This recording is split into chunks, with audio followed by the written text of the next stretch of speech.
Hello guys, स्वागत है आप सबका। तो आज हम बात करेंगे अदानी टोटल गैस की। और वीडियो में आगे बढ़े उससे पहले पब्लिक की हेवी डिमांड के चलते जो हम शॉर्ट वीडियोस ला रहे थे वो जो है हमने वापस से जो है वो बड़े वीडियो की अगर बात करें तो उस तरीके से स्टार्ट की है। कल ही हमने वो एक वीडियो बनाई है, अगर आपने नहीं देखी तो वो आप देख सकते हैं।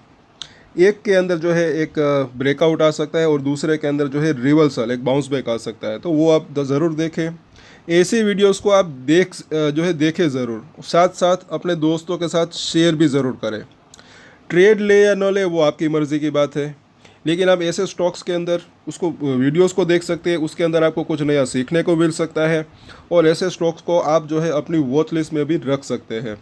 आज भी ऐसी ही वीडियोस आएगी इसके बाद की, वो भी आप ज़रूर देखिएगा। दो स्टॉक्स है उसके बारे में भी हम चर्चा करेंगे। और सब्सक्राइब ज़रूर करें, शेयर भी ज़रूर करें अपने दोस्तों के साथ। खास करके जो शॉर्ट वीडियोस हम ला रहे थे, काफ़ी लोगों की जो है डिमांड थी, उसी वजह से उसके वो जो है वापस से हमने शुरू किया है। चलिए यहाँ पर हम देखें आगे। अभी यहाँ पर 850 का प्राइस है। वेंचुरिया सिक्योरिटीज़ की बात करें तो उसके ऊपर हम चर्चा करेंगे, जिन्होंने ऑलरेडी जो है पिछले दिनों में एक अच्छा खासा इसके ऊपर टारगेट जो है दिया हुआ है। अब उसको अभी भी मतलब कि एक जो है एक अपसाइड यहाँ पर दिखती है। साथ साथ ये जो मतलब कि एक जानी मानी जो है एक फॉर्म है वेंचुरा सिक्योरिटीज़, ये जो मतलब कि रिसर्च करते हैं, काफ़ी ज़्यादा टारगेट देते हैं, तो रिसर्च करके जो है देते हैं ऐसा मुझे लग रहा है। और यहाँ से जो है काफ़ी अपसाइड पॉसिबल है। साथ साथ पहले तो हम देखें चार्ट को, तो रेंज बाउंड अभी है नीचे में 800 850, ऊपर में 1000, ये छोटी रेंज। और बड़ी रेंज की बात करें तो ये 1200 1250। अभी यहाँ पर क्या हुआ पिछले दिन, जैसा कि हमने बात की थी कि एक नीचे में इसको तोड़ने की कोशिश की लेकिन हुआ नहीं है, वापस से ऊपर चला गया।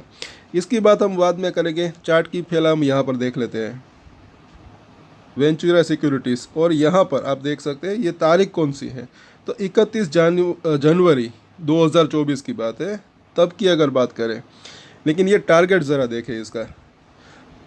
यहाँ पर अगर देखें तो यहाँ पर आप देख सकते हैं वैल्यूएशन, और we continue to remain positive on ATGL growth story. वो जो है अभी भी मतलब कि इनकी ग्रोथ स्टोरी के ऊपर जो है पॉजिटिव है। And re initiate bye coverage with downward DCF based revise price target of 1340 रुपये। अभी मतलब कि वो तब की अगर बात करें जनवरी 2024 की, 1340 रुपये के आसपास का इसने जो है टारगेट प्राइस दिया है।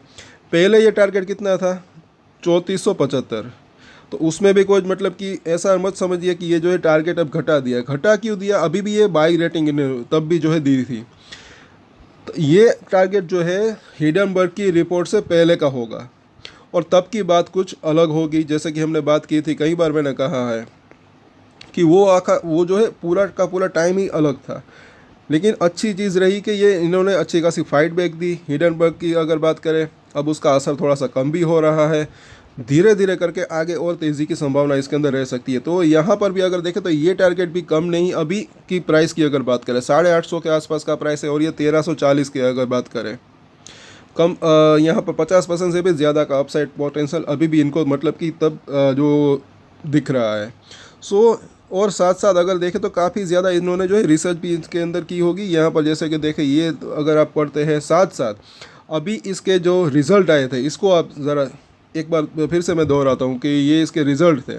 अब यहाँ पर इसके CEO की अगर बात करें तो वो भी काफ़ी बुलिश थे कि CEO जो है सुरेश P मंगलानी ने क्या कहा था कि वित्त वर्ष 2025 के लिए ये एक अच्छी शुरुआत रही है, क्योंकि ATGL अदानी टोटल गैस ने 17% की वॉल्यूम ग्रोथ के साथ 21% साल दर साल EBITDA ग्रोथ हासिल करके एक मजबूत परिचालन और वित्तीय प्रदर्शन किया। साथ साथ इसका बिजनेस कहाँ कहाँ पर बढ़ा ये भी ज़रा देख लें कि परिचालन के लिहाज से जून तिमाही के अंत में 12 स्टेशनों के जुड़ने के साथ CNG स्टेशनों की संख्या बढ़कर 559 हो गई। तो जैसे जैसे इस तरीके से इसका बिजनेस बढ़ता है तो इसका प्रॉफिट और रेवेन्यू बढ़ सकता है, उसके और भी तेज़ी की जो है संभावना रह सकती है। अभी इसका PE रेशियो हाई है, वो भी देखेंगे फंडामेंटल। और इस बीच 38,165 नए घरों के जुड़ने के साथ कुल PNG घरेलू कनेक्शन 8.58 लाख थे और जून 2024 तक 211 उपभोक्ताओं के जुड़ने के साथ औद्योगिक और वाणिज्यिक कनेक्शन वो कितने, तो 8,542 थे। और कंपनी ने क्या जो है 230 MMSCMD की संयुक्त CNG और PNG की मात्रा का दावा करती है, जो साल दर साल 17% की वृद्धि है। और आखिर में यहाँ पर अगर देखें कि तिमाही के दौरान क्या कहा था कि अदानी टोटल गैस को जालंधर भौगोलिक क्षेत्र यानी कि GA के लिए प्राधिकरण पत्र के हस्तांतरण के लिए नियामक से मंजूरी मिली, जो कि कंपनी को उच्च मात्रा में विकास का अवसर प्रदान करता है। तो आने वाले समय में एक उसका अच्छा खासा विकास हो सकता है। अब आगे देखते हैं कि कंपनी ने अदानी टोटल एनर्जी मोबिलिटी के लिए 1000+ EV चार्जिंग पॉइंट का एक महत्वपूर्ण मील का पत्थर भी पार कर लिया। तो EV चार्जिंग स्टेशन की भी संख्या इनकी बढ़ी और वो आगे और बढ़ सकती है। तो इस तरीके से इसका बिजनेस बढ़ता है तो शेयर के अंदर भी तेज़ी आ सकती है। अब यहाँ पर इसके फंडामेंटल देख लेते हैं। जो है इसके फंडामेंटल, इसको आप पढ़ सकते हैं अच्छे से। Market cap, P ratio definitely अभी हाई यहाँ पर दिख रहा है PS के मुकाबले, लेकिन अच्छे यहाँ पर क्या दिख रहा है, return on capital employed, return on equity. और आगे हम देखें यहाँ पर क्वार्टरली रिजल्ट, तो यहाँ पर जो है थोड़ी ग्रोथ कम दिख रही है। साल ऑन साल देखें, ईयर ऑन ईयर प्रॉफिट की अगर बात करें, ग्रोथ तो है लेकिन कम है। अब यहाँ पर क्वार्टरली है और यहाँ पर अगर देखें साल दर साल, तो अगर लॉन्ग टर्म की बात करें 2018 से अब तक की, तो इसके प्रॉफिट और रेवेन्यू के अंदर एक अच्छी बढ़ोतरी देखने को यहाँ पर मिल रही है। तो लॉन्ग टर्म के लिए अच्छा रह सकता है। लेकिन हाँ, अभी जैसे कि हमने बात की, इतनी ग्रोथ यहाँ पर जो है प्रॉफिट के अंदर देखने को नहीं मिल रही है, लेकिन आगे चलकर ग्रोथ देखने को मिल सकती है अगर वो ज़्यादा EV स्टेशन जो मतलब कि वो इंस्टॉल करने में कामयाब रहते हैं, या फिर और भी कुछ जो ये CNG PNG इसका गैस का जो डिस्ट्रीब्यूशन है उनके अगर इसमें कस्टमर बढ़ते हैं, तो एक अच्छी खासी ग्रोथ भी आ सकती है, जिसकी संभावना यहाँ पर हो सकती है। और PS को आप देख सकते हैं इसका लिस्टेड, तो यहाँ पर भी अगर देखें तो ये सबसे ज़्यादा पी रेशियो इसका है और इसकी एवरेज जो है सबकी 18 के आसपास है। लेकिन अभी ये महंगा है, तो आगे भी हो सकता है कि महंगा जो है हो सकता है, रह सकता है। मतलब कि इसका भी पीछे कुछ रीज़न हो सकता है कि क्यों बाज़ार इसको इतना ज़्यादा पी रेशियो दे रहा है, इतना महंगा वैल्यूएशन दे रहा है। तो इसके पीछे भी कुछ रीज़न हो सकता है। हो सकता है कि उनकी जो अर्निंग है लॉन्गर टर्म की बात करें 5 साल 10 साल में बढ़ भी सकती है एक। और यहाँ पर अगर देखें साल दर साल अगर इसका EPS जैसे कि पिछले साल जो है 2024 में 6 रुपये के आसपास का आया, अब यहाँ पर देखें इस साल 8 रुपये का आ सकता है। और सब कुछ बढ़िया रहा, अच्छी अगर परिस्थिति की बात करें तो ये 10 रुपये के आसपास का भी EPS आ सकता है। साथ साथ आने वाले साल की अगर बात करें 2026 की, तो इसका EPS जो है 12 रुपये आ सकता है कम से कम अगर बात करें। मतलब कि एक मिनिमम और मैक्सिमम, मतलब कि एक वर्स्ट केस सिनेरियो की बात करें या फिर अच्छे सिनेरियो की बात करें, तो आप इसको एक एस्टीमेट की अगर बात करें तो इतना इसका EPS आ सकता है। और अच्छे परिस्थिति में अगर बात करें तो 15 रुपये का भी EPS आ सकता है। तो अगर उस लिहाज से देखें तो जो वेंचुरा सिक्योरिटीज़ ने जो टारगेट दी है, तो ये 12 से 15 का EPS अगर आता है बीच में, तो उसको 100 का PE अगर देते हैं तो उस तरीके से उसका टारगेट उस तरीके से अचीव हो सकता है। और साथ साथ एक चीज़ है कि बाज़ार देखें, मुझे ऐसा लग रहा है कि बाज़ार जो होता है वो फ्यूचर को प्रिडिक्ट करने की कोशिश करता है। तो ये 2026 के आसपास की अगर 26 की साल की अगर बात करें तो EPS इतना आ सकता है, लेकिन उसका जो शेयर का प्राइस है वो उससे पहले ही जो है उस लेवल के आसपास आने की संभावना रह सकती है। और आगे हम देखें, एक चीज़ अच्छी क्या दिख रही है, इसका बोरोविंग, जो कि काफ़ी दूसरी कंपनी जो अदानी ग्रुप की है उसके मुकाबले इसका बोरोविंग कम यहाँ पर दिखाई दे रहा है। तो अगर आगे इनके बिज़नेस के लिए ये अगर पैसा जुटाने चाहे या फिर कुछ भी, तो मतलब कि इनके लिए वो आसानी भी रह सकती है। साथ साथ इसके टोटल एसेट की बात करें तो वो एक जो है यहाँ से लेकर यहाँ एक अच्छा खासा बढ़ रहा है, तो ये चीज़ भी यहाँ पर अच्छी दिख रही है। रिज़र्व्स की बात करें तो वो भी अभी यहाँ पर अच्छा खासा दिख रहा है कहीं ना कहीं। और आगे देखें शेयर होल्डिंग पैटर्न, तो ये भी अगर देखें तो यहाँ पर FIS की बात करें तो मामूली सी यहाँ पर जो है गिरावट आई थी उसके अंदर, लेकिन ये DIS ने थोड़ी सी इसके अंदर बढ़ोतरी हुई और पब्लिक के अंदर थोड़ी सी बढ़ोतरी हुई। लेकिन एक चीज़ अच्छी है कि अभी भी FIS जो अगर बात करें 13% अभी भी यहाँ पर जो है ये इन्होंने होल्डिंग है FIS की, तो ये भी इसको पॉजिटिव भी कह सकते हैं। साथ साथ प्रोमोटर्स अच्छी खासी होल्डिंग 75% के आसपास की। और अगले अब सितंबर की जो ये शेयर होल्डिंग पैटर्न काफ़ी इंपॉर्टेंट जो है हो सकती है। क्योंकि इनके अंदर जो है कितना किनके अंदर डिफरेंस हुआ, चेंजेस हुआ, वो देखना बनता है। क्योंकि यहाँ पर अगर आप देखेंगे, ये आप देख सकते हैं, पिछले 3-4 दिन की अगर बात करें तो 1 करोड़ से भी ज़्यादा की जो है डिलीवरी उठी। ये जो आखिरी रो है डिलीवरी रो है। और अगर आप यहाँ से शुरुआत करेंगे, एक्चुअली 8 दिन की बात करें तो तकरीबन 1-1.5 करोड़ से भी ज़्यादा की जो है डिलीवरी उठी है।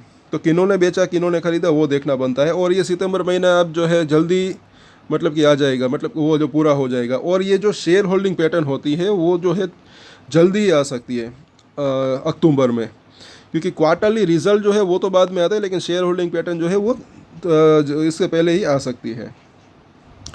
अब इसके चार्ट के ऊपर अगर चर्चा करें तो यहाँ पर भी आप देखें वीकली चार्ट के ऊपर, तो ये जो गिरावट आई, फिर बाउंस बैक आया, फिर गिरावट आई, और अभी जो सिचुएशन बनी है वैसी सिचुएशन यहाँ पर भी बनी हुई थी। और उसके बाद ही अचानक से तेज़ी आई। तो ये स्टॉक जो ऐसा है कि इसको जो है ये फंडामेंटली भी एक लॉन्गर टर्म में अगर देखें तो एक अच्छा रह सकता है। लेकिन कई बार ऐसा होता है कि एक शॉर्ट टर्म में जो है एक कुछ पॉजिटिव सरप्राइज आती है तो एक अच्छा खासा मोमेंटम भी ये पकड़ सकता है। जैसे यहाँ पर था, यहाँ पर भी जो है काफ़ी लोग जो है थक हार चुके थे, तब भी हमें अभी वो कमेंट अभी भी हो गए कि ये मतलब कि कब तक बढ़ सकता है, कब तक बढ़ सकता है। ये भी जो है वीकली चार्ट है, ये एक एक कैंडल ज़रा देखें, एक एक कैंडल पूरे हफ्ते की कैंडल है। काफ़ी टाइम से ये थोड़ा थोड़ा करके नीचे आ रहा था, ज़्यादा मूवमेंट हो नहीं रही थी, लेकिन ये अचानक से तेज़ी आई। 530 रुपये के आसपास का लो बनाया था, ऊपर में 1250 रुपये से भी ऊपर गया था, डबल से भी ज़्यादा हो चुका था। तो वैसे ही मोमेंट अगर कुछ पॉजिटिव सरप्राइज न्यूज़ आती है तो जल्दी भी तेज़ी की संभावना रह सकती है। क्योंकि अभी भी यहाँ पर ये जो चार्ट है बिल्कुल उसी तरीके का यहाँ पर बन रहा है, ऐसा लग रहा है। लेकिन ये भी हो सकता है कि ऑपरेटर का कुछ गेम भी मतलब कि हो सकता है, इन्वेस्टर को थका भी सकते हैं, डरा भी सकते हैं, जैसे कि यहाँ पर हुआ था। अभी हम देखें यहाँ पर डेली चार्ट के ऊपर थोड़ा वीकली चार्ट के ऊपर थोड़ा जूम करके, ये आपने कैंडल देखी, 750 रुपये का लो बनाया था। सिर्फ 15 मिनट का जब चार्ट हमने देखा तो क्या हुआ था कि ये नीचे गया और तुरंत ही ऊपर चला गया। ऐसा लग रहा था कि किसी ने मतलब कि डराने की कोशिश की, बेयर्स नीचे खींच के गए शेयर को, बुल्स वापस से ऊपर ले आए। तो यहाँ पर ये जो है और ये जो रेंज बनी हुई थी उसको भी तोड़ने की कोशिश की थी, ऐसा लग रहा है। और मुझे ऐसा लग रहा है कि शॉर्ट टर्म की बात करें तो ये जो है जो होना था वो हो चुका, ऐसा लग रहा है। मतलब कि ये 750 जो है वो भी in the worst case scenario short term की बात करें तो अगर यहाँ पर जो है आता है तो अच्छा सपोर्ट भी मिल सकता है। क्योंकि RSI इसका ऑलरेडी जो है थोड़ा सा नीचे है अभी, और 30 के आसपास तो नहीं है, लेकिन उससे थोड़ा सा ऊपर ही है। लेकिन यहाँ पर आता है शॉर्ट टर्म में तो RSI इसका 30 या फिर उसके नीचे भी आ सकता है या 30 के आसपास आ सकता है, तो वापस से बाउंस बैक की दे सकता है। और यहाँ पर जैसे कि ये डेली चार्ट के ऊपर जब हम देखा, ये कैंडल की हम बात कर रहे थे, गिरावट भी आई और तेज़ी भी आई, उसके बाद नीचे से अच्छा खासा बाउंस बैक भी आया और आखिरकार यहाँ पर ये बंद रहा। सो ओवरऑल जो है यहाँ पर अब इसके सपोर्ट और रेजिस्टेंस हम देख लेते हैं साथ साथ। जैसे कि हमने बात की फंडामेंटली की बात करें या फिर वेंचुरा सिक्योरिटीज़ की बात करें तो एक टाइम लग सकता है तेज़ी आने में, लेकिन तेज़ी आने की संभावना हो सकती है। साथ साथ तेज़ी जो है जल्दी भी आ सकती है अगर कुछ पॉजिटिव सरप्राइज न्यूज़ आ जाए। अभी अगर देखें शॉर्ट टर्म की बात करें, सपोर्ट और रेजिस्टेंस की बात कर लेते हैं तो 850 का प्राइस है, तो पहला सपोर्ट एरिया अभी भी इसका 830 से 810, और उसके बाद ये 800 रुपये का जोन दिख रहा है। और 800 रुपये अभी भी मुझे ऐसा लग रहा है कि अच्छा सपोर्ट हो सकता है। उसके नीचे जैसे कि ये 750 रुपये के आसपास का जोन, वो भी एक सपोर्ट हो सकता है। लेकिन फिलहाल मुझे ऐसा लग रहा है कि 800 से नीचे जाने की संभावना शॉर्ट टर्म में कम हो सकती है। रजिस्ट्रेशन की बात करें तो पहला रजिस्ट्रेशन 875 के आसपास, उसके बाद 900 से 920, उसके ऊपर जो है 950 का जोन या फिर 955, क्योंकि वहाँ पर उस लेवल के आसपास 200 दिन का मूविंग एवरेज है जहाँ तक मुझे याद है। और उसके बाद अभी जो बड़ा रजिस्ट्रेशन बना हुआ है 1000 रुपये का जोन, 1000 रुपये को पार करता है उसके बाद एक और भी अच्छी तेज़ी की संभावना रह सकती है। और ये जो वेंचुरा सिक्योरिटीज़ ने टारगेट दिया हुआ है 1340 रुपये के आसपास का, तो वो भी एक चीज़ है कि वो टारगेट को उसके बाद रिवाइज भी कर सकते हैं। अगर वो टारगेट अचीव हो जाता है तब अगर सिचुएशन और अच्छी रहती है या फिर प्रॉफिट और रेवेन्यू उनका बढ़ता है तो वो टारगेट और भी ऊपर का दे सकते हैं उसके बाद की। क्योंकि वो हर साल की बात करें या फिर टाइम टू टाइम की बात करें, हर साल नहीं, तो वो इसके अंदर चेंजेस भी ला सकते हैं। तो वो भी आप इसका भी आप मतलब कि ख्याल रख सकते हैं। सो आज के वीडियो में इतना ही। आई होप कि आप सबके सवाल के जवाब मिल गए होंगे। अगर आप अभी भी कुछ सवाल है तो नीचे कमेंट करके पूछ सकते हैं। ज़्यादातर हम सवाल का जवाब वीडियोज़ के अंदर ही देने की कोशिश करते हैं। अगर आप नए हैं इस चैनल के ऊपर और अगर आपकी इसके अंदर होल्डिंग है तो अदानी टोटल गेज के ऊपर हम डेली टेक्निकल चार्ट के ऊपर एनालिसिस करते हैं, तो हमारे चैनल को सब्सक्राइब ज़रूर कर लें और हमारे दूसरे वीडियोस भी ज़रूर देखें। जैसे कि किसी शेयर के अंदर अगर ब्रेकआउट की संभावना हो या फिर बाउंस बैक की संभावना हो तो वैसे वीडियोस भी आप देखें ज़रूर। ट्रेड ले या ना ले वो आपकी मर्ज़ी की बात है, लेकिन उसके अंदर आपको कुछ नया सीखने को मिल सकता है। इसके बाद ही वो वीडियो आई थी वो तो वो भी आप देख सकते हैं। सो आज के वीडियो में इतना ही। और एक स्टैंडर्ड डिस्क्लेमर जो कि मैं हमेशा देता हूँ, आप कोई भी ट्रेड ले उससे पहले अपनी रिसर्च करें, अपने फाइनेंशियल एडवाइजर की सलाह लें, उसके बाद ही कोई डिसीजन ले।